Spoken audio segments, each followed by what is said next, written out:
One of the New York Rangers' former players, Barclay Goodrow, who was a member of this team last season, ended up speaking out about his kind of return back to San Jose and him leaving the New York Rangers and kind of what went on throughout that situation. And he definitely had some very interesting things to say. So we're going to take a look at a quote from Barclay and kind of him talking about him leaving the Rangers and that whole situation, but also take a look at the New York Rangers switching up the lines once again and kind of going back to what we saw for the most part at the beginning of this season when this team got off to a very, very good start. Now, obviously, it's not the exact same lines completely because obviously we have some players who return from injury, but it is still, pretty similar to what we saw at the start of the season when this team was on fire. So we're going to take a look at that, the Barclay Goodrow news, and more in today's video.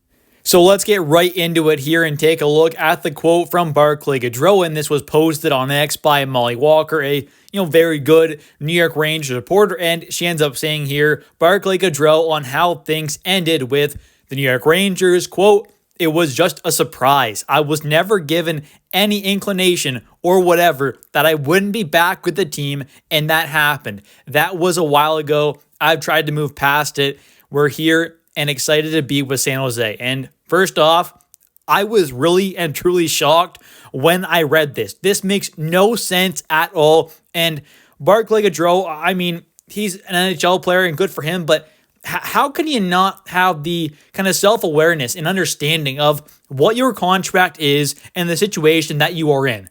He was on a obviously not great contract, making $3.641 million, so over $3.6 million for a fourth-line caliber center who only ended up really having one good playoff run, and other than that, didn't play great in the regular season there and didn't play great in the playoffs other than this past playoff run. Other than that, he really did not earn anything close to that $3.64 million contract. So to really say that he was surprised by him getting waived and picked up by San Jose, personally, I think is a little ridiculous. Barclay, like I said, he's a fine NHLer and all that stuff, but let's be honest here, he's not worth $3.64 million.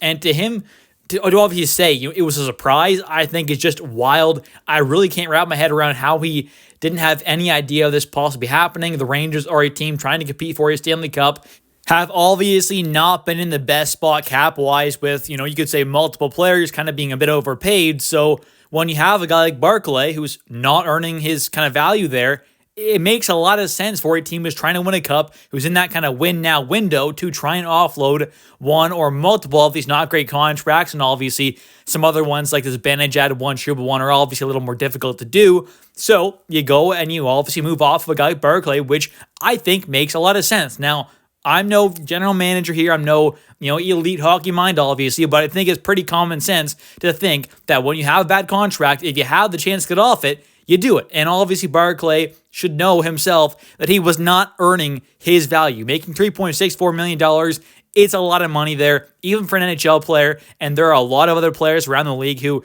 you could have given, $2 million to. And we're seeing from Sam Carrick here, who's our fourth line center right now, he's making $1 million on a 3-year deal right now, right? So we have him for this season and 2 more after this one at $1 million.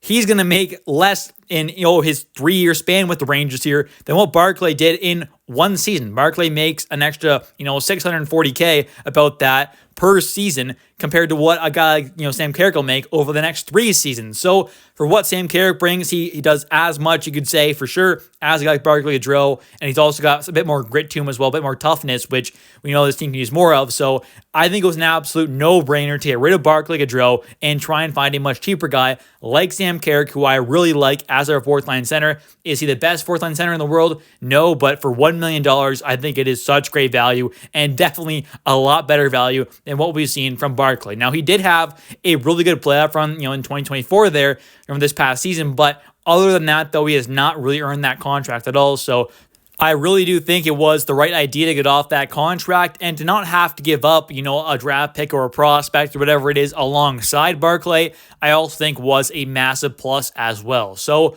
in general, I would love to hear your thoughts in the comment section down below, because personally, I still can't believe that he really said that he was surprised by the Rangers getting off his contract there. I think it's absolutely ridiculous.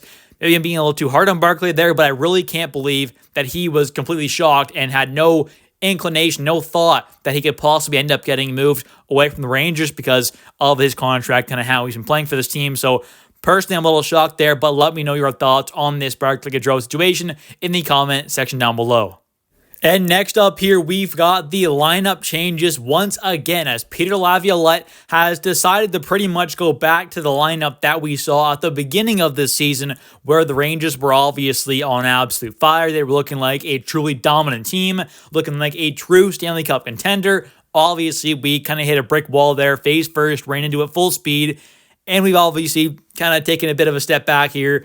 Hopefully, we can obviously recover from that, but it definitely has not been a great run of games here the last little while here. I'm sure we'll turn things around at some point, heat up, cool down a bit. Most teams kind of do that for the most part, but you definitely want to see this team kind of get back on track here. And Peter Laviolette obviously thinks that going back to the lines where at the beginning of the season we were playing great hockey, he thinks that if we go back to that, things will kind of turn things back around, and it's definitely possible. The only kind of real change and difference from the lineup that we're going to be seeing now and onwards for the next, at least near future, is kind of a guy like Ryan Lindgren coming back in the lineup as he began this season injured. So he's in the lineup now. It's really the only kind of main change here. Obviously, seeing a guy like Victor Mancini, I know a lot of Rangers fans, even myself included, kind of want to see Mancini in the lineup over a guy like Lindgren there because of Lindgren's kind of struggles, especially with moving the puck as well. So I think in general, the lines are interesting here. So let's take a look at kind of what we just saw from the lines here and the original changes that he made, the wild changes, and then we'll take a look at kind of what the line's looking like going forward in the near future at least. Obviously, things can definitely change and probably will throughout the rest of the season, but as of right now, let's take a look at the lines that we did see against the Winnipeg Jets here, and then we'll take a look at the lines going forward into the near future. So against the Winnipeg Jets, the last game we played, we ended up seeing Panarin, Zibanejad, and Lafreniere on that top line, Kreider, Trocheck, Riley Smith, Will Cooley, Philip Hedl, and Kakko, who they've absolutely been phenomenal, especially Cooley and Hedl. And then for the fourth line forwards, Adam Edstrom, Sam Carrick, and Jimmy Vesey. For the defensemen, we ended up seeing Miller, Trouba, Lindgren, Fox, Jones, Schneider, which I definitely am happy. We're seeing a lot more Jones this season than previous seasons.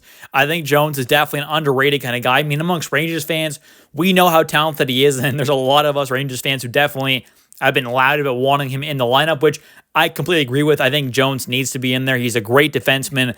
Come playoff time, we'll have to see kind of truly how much of an impact he can have without obviously being that great defensive guy and, obviously how much physicality to his game, but definitely is a very solid guy to have on your bottom pairing. And especially if he's your number 7 guy, going into the playoffs here, we load up on defensemen at the deadline possibly. Having him as your number 7 kind of guy would not be the worst idea in the world either. So I think that's pretty good there. I don't mind these kind of lineup, but obviously Peter Laviolette decided to change things around a bit and revert back towards what we kind of saw for the most part at the beginning of the season, where we ended up having Panarin, Trocheck, Lafreniere, Kreider, Zibanejad, Riley Smith, Cooley, Hedl, Kakko, so that stayed the exact same, and the fourth line did pretty much as well with Edstrom, Carrick, and Vesey, although we did see at the beginning of the season they were emptying it a bit as well. He's down in the AHL now, but I think this is a better fourth line, and Edstrom is definitely a very nice fit along there. Also, we did have Vesey injured for a bit to begin this season, but now he's healthy and looking like a very solid fourth liner, which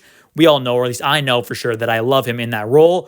And then we have here for the defensemen, though, Miller, Fox, Lindgren, Trouba, Jones, Schneider, pretty much the same stuff there. I mean, every once in a while we see Miller go with Fox, then Miller goes with Trouba sometimes, and Lindgren goes with Fox, and Lindgren goes with Trouba sometimes. Some things kind of switch around there a bit, but for the most part, the defense corps stays pretty much the same there, with Jones and Schneider pretty much always being alongside each other, unless we do see a guy like, Victor Mancini, for example, in the lineup there, which I wouldn't be against at all. Like I said, seeing Lindgren come out for a bit and maybe see, a guy like Victor go in. There are definitely changes we could see, but as of right now, it seems like these are the lines we're going to see for the near future from Peter Laviolette. Anyways, thank you all so much for watching. If you have enjoyed this video, definitely hit that like and subscribe button for a ton more New York Rangers content. I post every single day. And also, don't forget to comment down below your thoughts on the Barclay Goodrow kind of quote there and his thoughts on being shocked that the Rangers ended up moving on from him, as well as these new lines, which are pretty much the lines for the most part that we did see at the beginning of the season. Thanks for watching. I'll catch you next one. See ya.